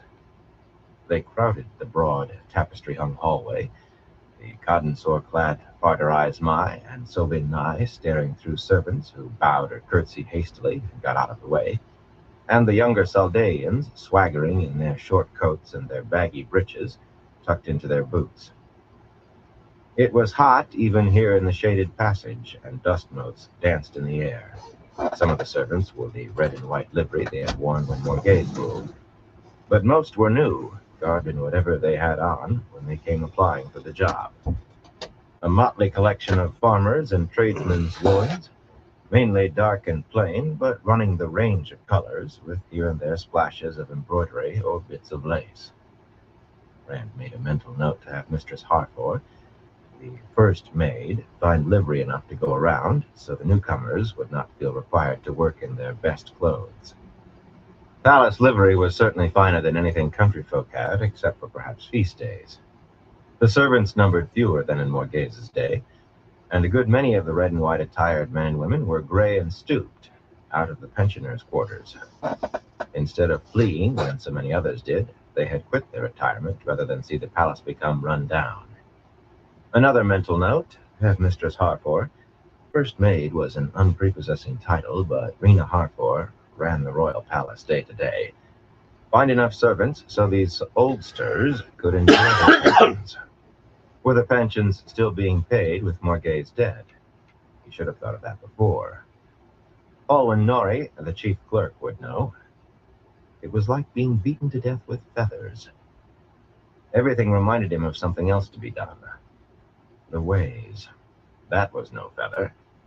He had the waygate here in Camelin under guard, and those near Tyr and Kyrian. But he could not even be sure how many more there were. Yes, he would have traded all the bows and curtsies, all the honor guards, all the questions and burdens, all the people whose needs had to be met, for the days when he had to worry about providing a coat for himself. Of course, in those days, he would not have been allowed to stroll these corridors at all. Certainly not without a different sort of guard, one to make sure he did not slip the silver and gold chalice from its niche in the wall, or an ivory carving from a lapis-inlaid table. At least Lews Theron's voice was not muttering at him this morning. At least he seemed to be getting the way of the mental trick Taim had shown him. Sweat trickled down Bashir's face, but the heat hardly touched Rand. He wore his silver-embroidered coat of gray silk buttoned to the neck, and if he felt a little warm, he did not sweat a drop. Taim assured him that in time he would not even feel heat or cold great enough to disable another man. It was a matter of distancing himself of concentrating inward, a little like the way he prepared to embrace sardine. Strange that it should be so close to the power, yet have nothing to do with it at all. Did Aes Sedai do the same? He had never seen one sweat, had he? Abruptly he laughed out loud, wondering whether Aes Sedai ever sweated. Maybe he was not mad yet, but he could pass fair for a wool-headed fellow. "Did I say something funny?" Bashir asked dryly, knuckling his mustaches. Some of the maidens looked at him expectantly. They were making an effort to understand Wetlander humor. How Bashir kept his equanimity, Rand did not know. A rumor had reached the palace that very morning of fighting in the borderlands between borderlanders. Travelers' tales sprang up like weeds after rain, but this had come from the north, apparently with merchants who had been at least as far as Tarvalon. Nothing in it said where or who exactly. Saldaea was as likely as anywhere else, and Bashir had had no word from there since he left months ago. Yet he might have heard that the price of turnips had risen for all the effect the rumor had had on him. Of course, Rand knew nothing of what was going on in the Two Rivers either, unless vague mutters of an uprising somewhere in the west touched his home. In these days, that could be anything or nothing. But it was not the same for him. He had abandoned the Two Rivers. Aes Sedai had spies everywhere, and he would not wager a copper that the Forsaken did not as well. The Dragon Reborn had no interest in the fly-speck village where Randolph Thor had grown up. He was far beyond that. If he was not, then Emmons Field was a hostage to use against him. Still, he would not split hairs with himself. Abandonment was abandonment. If I could find a way to escape my destiny, do I deserve to? That was his own thought, not Luz Theron's. Shifting shoulders that suddenly seemed to ache dully, he kept his voice light. "Forgive me, Bashir. Something odd just occurred to me. But I have been listening. You were saying Camelin is filling up? For every man who ran away because he was afraid of the false dragon, 2 have come because I'm not, and he isn't. You see?" Bashir grunted, which might have meant anything. "How many have come for other reasons, Randolph Thor?" Bale was the tallest man Rand had ever seen, a good hand taller than Rand himself. He made an odd contrast with Bashir, who stood shorter than any of the maidens except Delilah. Gray streaked thickly through Bale's dark reddish hair, but his face was lean and hard, his blue eyes sharp. "You have enemies enough for 100 men. Mark me, they will try to strike at you again. There could even be shadow runners among them." "Even if there are no dark friends," Bashir put in, "trouble brews in the city like tea left on the boil. A number of people have been severely beaten, evidently for doubting you're the Dragon Reborn, and one poor fellow was hauled from a tavern into a barn and hanged from the rafters for laughing at your miracles." "My miracles?" Rand said incredulously. A wrinkled, white-haired serving man, in a too-large coat of livery, with a large vase in his hands, trying to bow and step out of the way at the same time, tripped on his heel and fell backward. The pale green vase, paper-thin seafolk porcelain, flew over his head and went tumbling end over end across the dark red floor tiles, spinning and bouncing until it came to rest upright, 30 or so paces down the hall. The old man scrambled to his feet with surprising spryness and ran to snatch up the vase, running his hands over it and exclaiming in disbelief as much as relief when he found not a chip or a crack.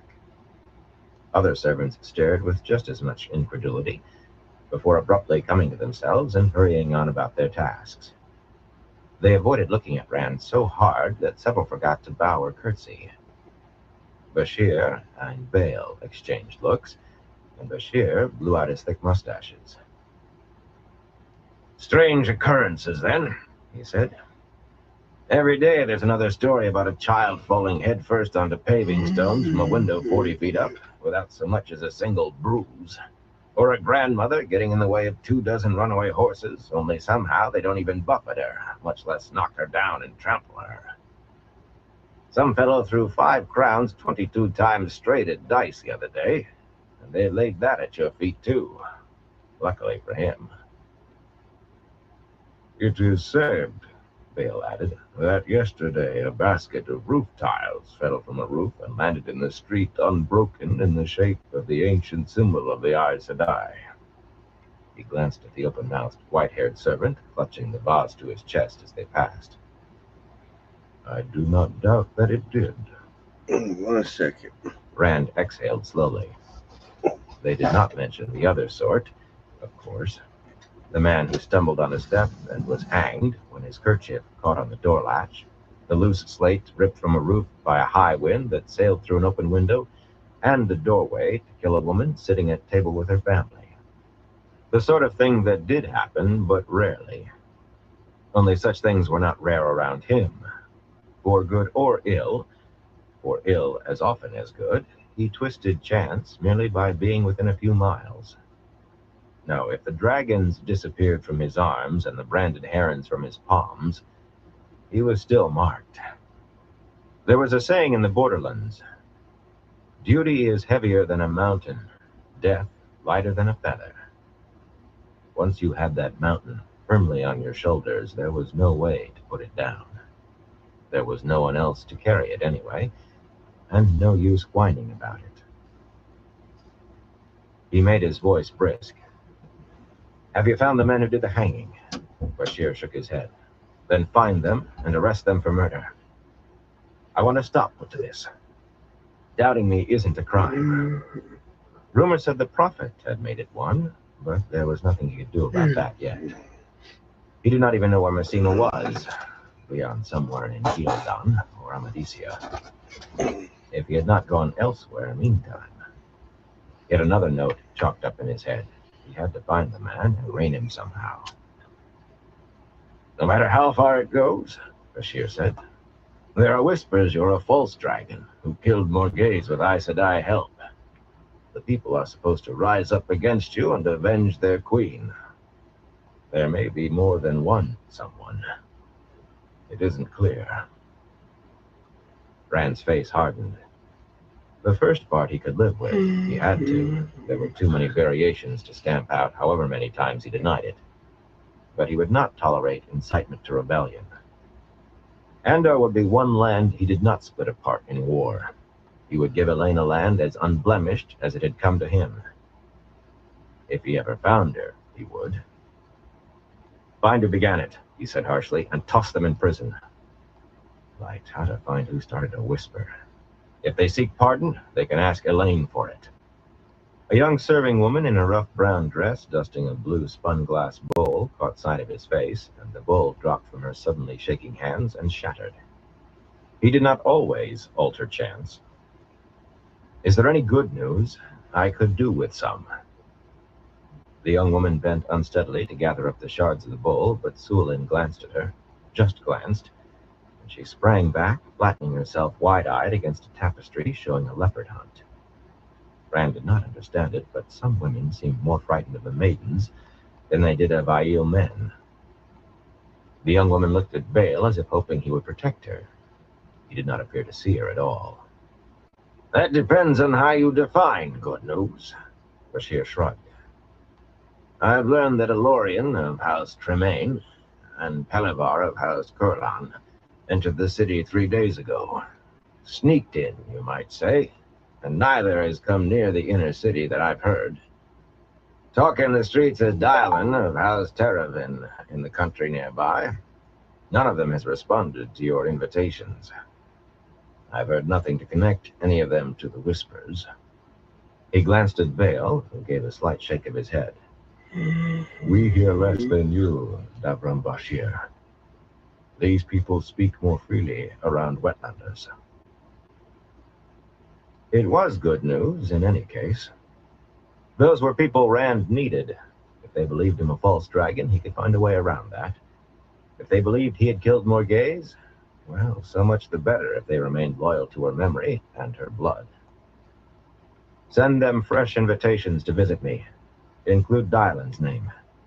They may know where she is. If I send such an invitation, Bashir said doubtfully, It may do no more than remind them there's a Saldaean army in Andor. Rand hesitated, then nodded, suddenly grinning. Ask the Lady Aramilla to carry it. I don't doubt she'll leap at the chance to show them how close she is to me. But you write it out. Moraine's lessons in playing the game of houses were coming in useful once more. I do not know whether it is good news or bad, Vale said, but the Red Shields tell me 2 Aes Sedai have taken rooms at an inn in the new city. The Red Shields had Bashir's men police Camelin, and were now taking it over alone. Vale grinned slightly at the chagrin on Bashir's face. We hear less, Davram Bashir, but perhaps sometimes we see more. Is one of them our friend who likes cats? Rand asked. The stories of an Aes Sedai in the city persisted. Sometimes there were 2 or 3, or a whole party. The closest Bashir or Vale had come to anything at all, though, were a few stories of an Aes Sedai who healed dogs and cats. But always the next street over, told by someone who had been told by someone who had heard it in a tavern or in the market. Vale shook his head. I do not think so. The Red Shield said these 2 seem to have arrived in the night. Bashir looked interested. He seldom let an opportunity pass to repeat that Rand needed Aes Sedai, but Vale was frowning slightly, so slightly it would not have been noticeable on anyone but an Aiel. Aiel were careful in their dealings with Aes Sedai, even reluctant. Those few words contained plenty for Rand to think on, and every path came back to himself. 2 Aes Sedai had to have a reason to come into Camelin when their sisters were avoiding the city since he appeared there. The most likely reason was something to do with him. In the best of times, few people journeyed by night, and these were not the best of times. Aes Sedai arriving in the dark might be trying to avoid notice, and the most likely notice for them to avoid was his. On the other hand, they might just be going somewhere urgently, which could spell a mission for the tower. The truth of it was, he could not think what might be more important to the tower right now than himself. Or they might be on their way to join the Aes Sedai that Egwene insisted were going to support him. Whatever it was, he wanted to know. The light alone knew what the Aes Sedai were up to, the tower or Elaine's hidden lot, but he had to find out. There were too many of them, and they could be too dangerous for him not to. How would the tower react when Elida learned of his amnesty? How would any Aes Sedai? Had they heard yet? As they approached the doors at the end of the corridor, he opened his mouth to tell Vale to ask one of the Aes Sedai to come to the palace. He could handle 2 Aes Sedai if it came to that, so long as they did not catch him by surprise, but there was no point taking chances until he knew who they were and what they were about. Pride fills me. I am sick with the pride that destroyed me. Rand missed a step. That was the first time today that Lews Theron's voice had spoken inside his head, and too much like a comment on his thoughts of Aes Sedai for comfort. But it was not what made him swallow what he had been going to say and stop dead. Because of the heat, the doors stood open, giving out into one of the palace gardens. The flowers were gone, and some of the rose and white star bushes looked wilted. But the shade trees still stood, if with few leaves, around the white marble fountain that splashed in the garden's heart. A woman in bulky brown wool skirts and a loose white algoda blouse stood beside the fountain, a gray shawl looped over her arms, staring in wonder, as she often did, at water with no use except to be looked at. Rand's eyes drank in the lines of Avienda's face, the waves of reddish hair falling to her shoulders from the folded gray scarf fastened around her temples. Light, but she was beautiful. Studying the spray of water, she had not seen him yet. Did he love her? He did not know. She was all tangled in his head and his dreams with Elaine and even Min. What he did know was that he was dangerous. He had nothing to offer any woman except pain. Ilyena, Lews Theron wept. I killed her. The light consumed me forever. A pair of Aes Sedai showing up like that might be important, Rand said quietly. I think I should visit this inn and see why they're here. Almost everyone stopped when he did, but Inila and Jelani exchanged glances and kept on right past him toward the garden. He raised his voice a fraction and hardened it considerably more. The maidens here will come with me. Anyone who wants to put on a dress and discuss matchmaking can stay behind. Inila and Jelani stiffened and spun to face him, indignation lighting their eyes. A good thing Samara was not in today's guard. She might have gone on anyway.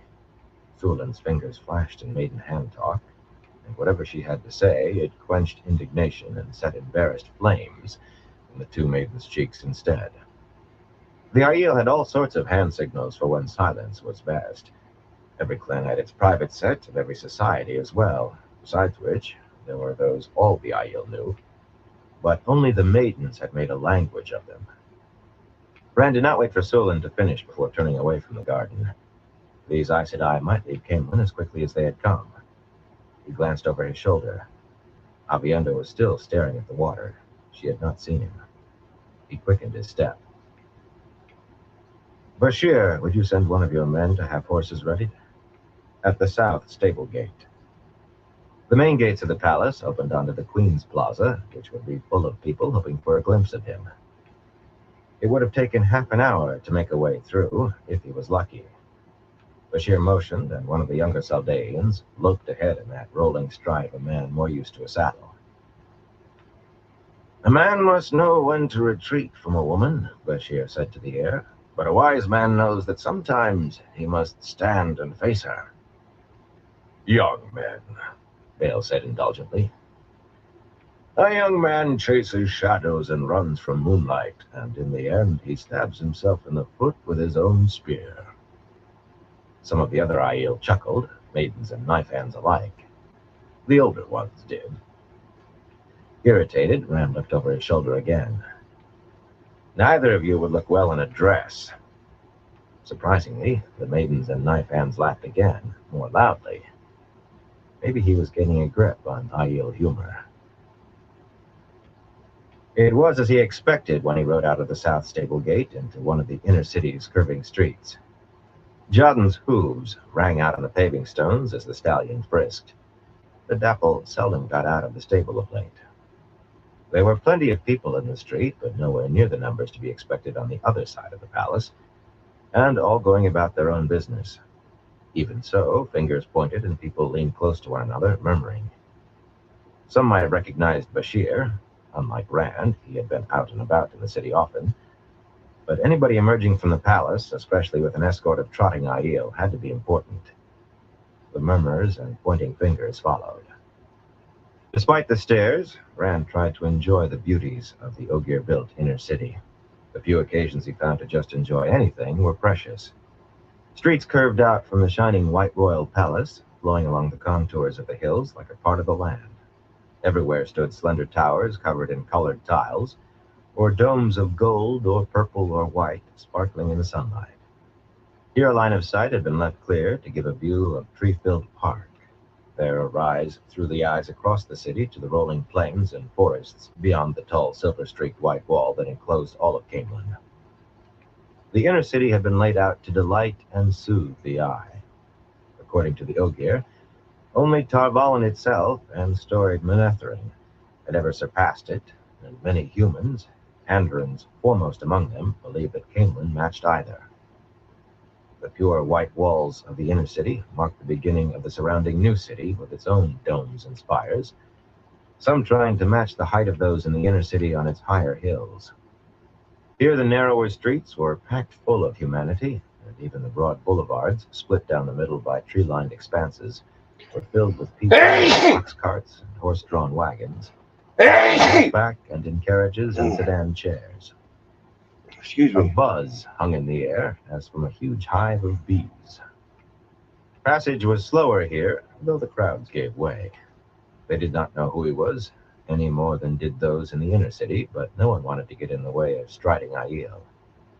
It simply took time with so many people. And there was every sort of person. farmers in rough woolens and merchants in coats or dresses Oh of man, that's buntine. motherfucker. Craftsmen hurrying about their trades, and hawkers crying their wares from trays and pushcarts. Everything your from say? pins and ribbons to fruit Your and say? fireworks. It's almost The done. last two equally dear now. A gleeman in his patch-covered cloak rubbed shoulders with 3 Aiel inspecting the blades displayed on tables before a cutler's workshop. 2 lean fellows with their dark hair in braids and swords on their backs, hunters for the horn, Rand expected, stood chatting with a number of Saldaeans as they listened to a woman playing the flute and a man the timbre on a street corner. Karianin, shorter and paler, stood out among the Andorans, and so did the darker Tyrans. But Rand saw Mirandians in long coats and Altarans in elaborate vests, fork-bearded Kandori, even a pair of Domani with long, thin mustaches and earrings.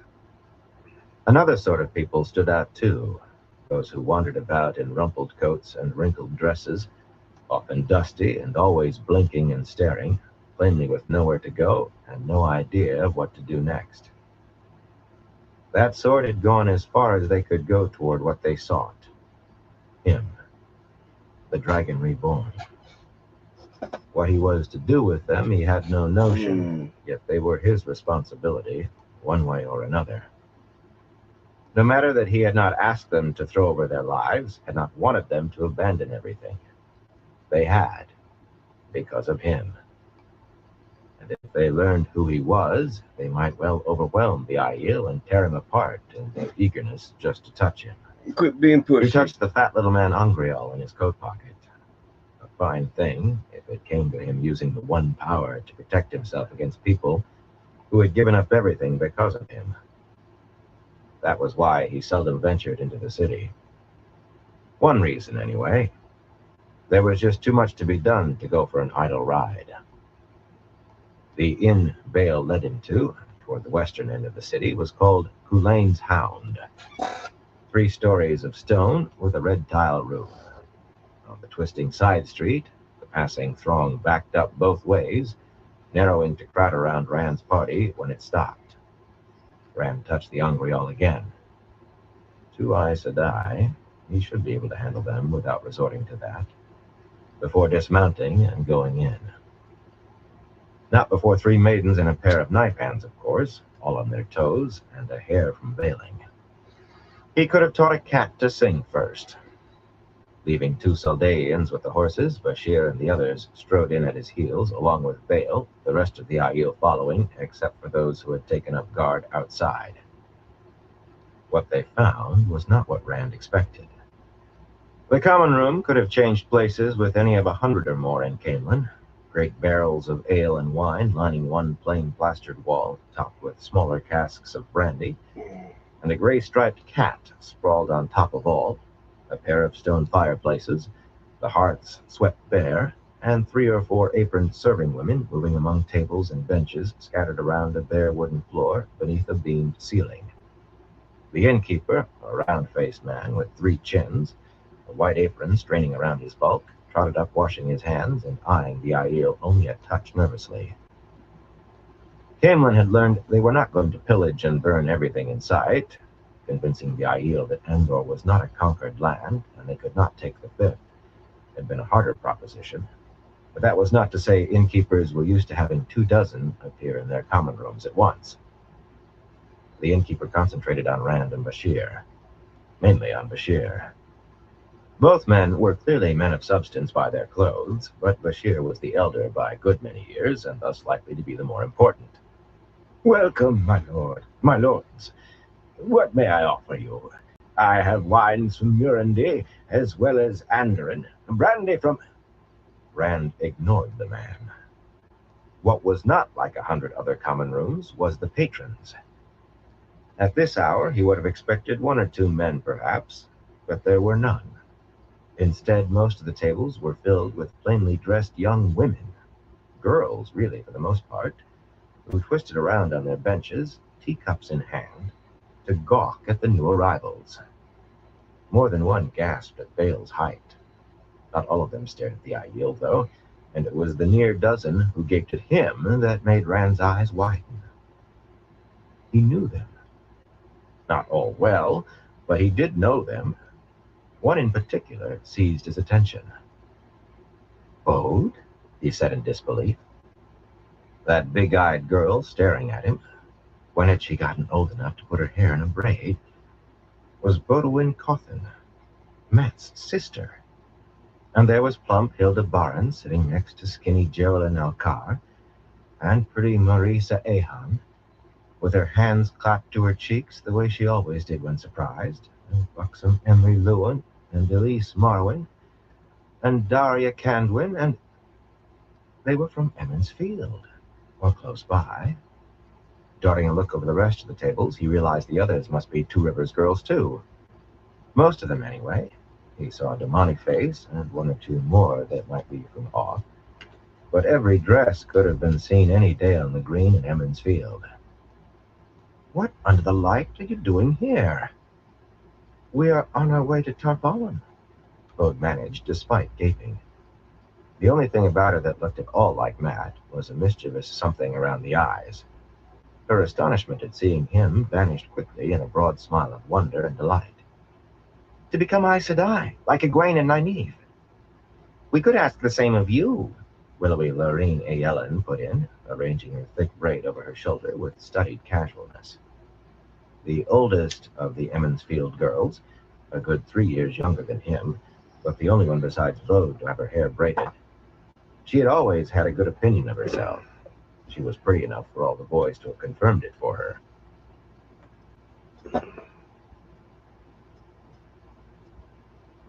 Alright, I'm going to call into the stream for tonight. But I want to thank everyone for stopping by and everyone who continues to stop by. I definitely appreciate all y'all's support. Till next time, everyone.